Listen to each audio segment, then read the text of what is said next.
Partnership में commission एक ऐसा टॉपिक है जो कि सिर्फ बैंकिंग, एसएससी, टीचिंग जैसे एग्जाम्स में नहीं, सारे ही ऑलमोस्ट एग्जाम्स में रिपीट होते रहते हैं इसके क्वेश्चन।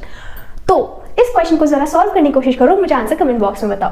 तो क्या कहते हैं, ए इन्वेस्ट करता है एक अमाउंट 15,000 का 10 महीने तक, बी इन्वेस्ट करता है इतने टाइम तक, सी को वो एडमिट करते हैं जो कि 1/6 प्रॉफिट ले जाता है कमीशन के लिए और टोटल प्रॉफिट इतना है। तो सबसे पहली चीज, ये 1/6 कमीशन ले रहा है तो प्रॉफिट में से पहले ही हटा दिया जाए, और क्योंकि सी का इन्होंने कुछ इन्वेस्टमेंट बताया नहीं है तो ये सिर्फ प्रॉफिट ही लेगा एज कमीशन और कुछ इसमें रोल नहीं है।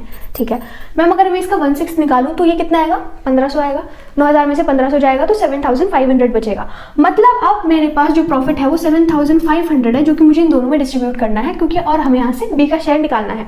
ठीक है, कह रहे हैं ए ने इन्वेस्ट करा 15,000 10 महीने के लिए, इनका इन्वेस्टमेंट का रेशो, अब क्योंकि ये दोनों हमेशा रेशो में चलते हैं तो यहाँ से मैं कुछ भी कट कर सकती हूँ। देखो 3 0 से 3 0 गए, 2 से गया 5 में, 2 से गया 6 में, ये 3 से गया 5 में, 3 से गया 4 में, तो 4 6 24 और आ गया 25। तो 25:24 इनका इन्वेस्टमेंट का रेशो। अब हमेशा याद रखना जो इन्वेस्टमेंट का रेशो होता है वही प्रॉफिट का भी रेशो होता है। मतलब अब इन्होंने इन्वेस्ट करा इस रेशो में तो प्रॉफिट भी नहीं इतना ही रेशो में मिलेगा।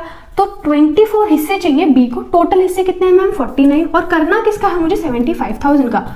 अब देखो इस तरह की कैलकुलेशन कौन ही कर रहा है, तो जरा अप्रोक्सीमेशन लगाते हैं। मुझे दिख रहा है 24 ना 49 का ऑलमोस्ट हाफ है ना, तो इसका अगर मैं ऑलमोस्ट हाफ से हल्का सा ज्यादा करूंगी तो मेरे अकॉर्डिंग ये आंसर आना चाहिए।